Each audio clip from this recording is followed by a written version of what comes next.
We're going to talk about food plots today, but this is going to be a little bit of a different food plot show than you're probably used to. I'm not going to talk about how to go ahead and put in a food plot per se.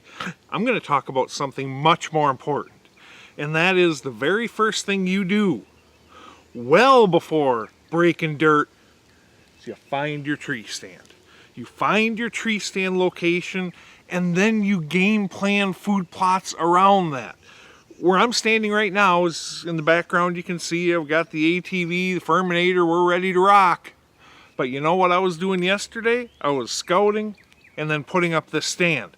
You'll probably, over the course of this tip, end up hearing traffic go by in the background. Why? Well, I can see the road right there. This is merely, 100 yards off the road. Examples like this don't happen by accident. I mean, this is going to be so easy.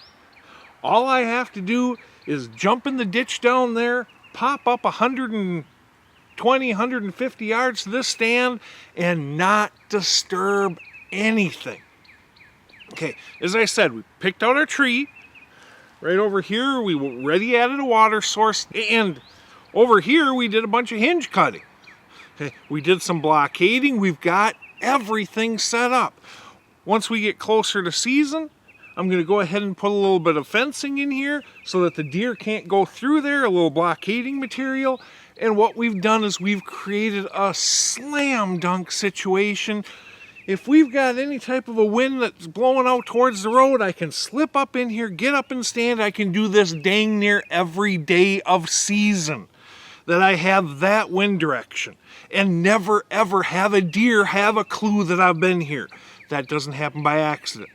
You know, as serious hunters, you know the advantage to this. Now, if you can keep your deer stupid, if you can keep them ignorant, if you can create a flow through your property, I'll tell you what, and that flow works for you, man, that's the whole ball game here, people. It really is. For habitat improvement, people do not spend anywhere near enough time game planning these improvements. They go out and they slap them in. Yeehaw, I've got a new food plot. Everything's going to change now. How are you going to get to that stand? What's your safe wind direction? Is it set up so that you've got a bedding area over here, food plots here? I've got a pinch point between them that I can get to and from real easy. You know, what's my safe wind directions? How am I going to get out? How am I going to keep these deer stupid? Because that is a major goal. How you do it is upfront planning.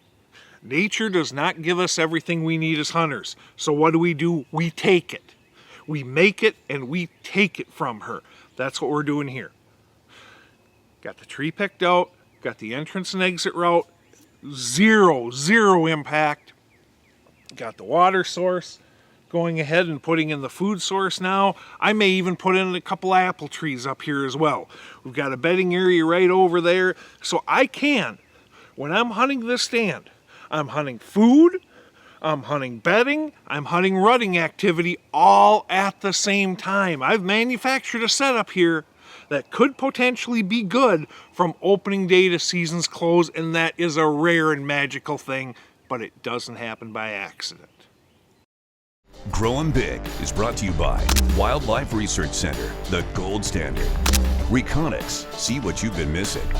Antler King, bigger bucks, healthier deer. The Heater Bodysuit, you stay warm or your money back. Furminator, the best food plot implement on earth. Redneck Blinds, the best hunting blinds on the planet. Chestnut Hill Nursery and Orchards. And foodplotsfordeer.com, planning your habitat improvements and improving your hunting. When people talk food plots, they go ahead and they obsess over what to plant. They obsess over what equipment to use. They obsess over soil tests. They obsess over fertilizers, all these things, and they're all great things to obsess over. But they don't spend anywhere near the amount of time planning out their improvements. Slam dunk setups like this do not occur naturally very often at all. So what do? Scout the area, we find the stand, and then we ask ourselves, what improvements can we make around this stand site to make it even better? You know, That's exactly what we're doing here with the food plot.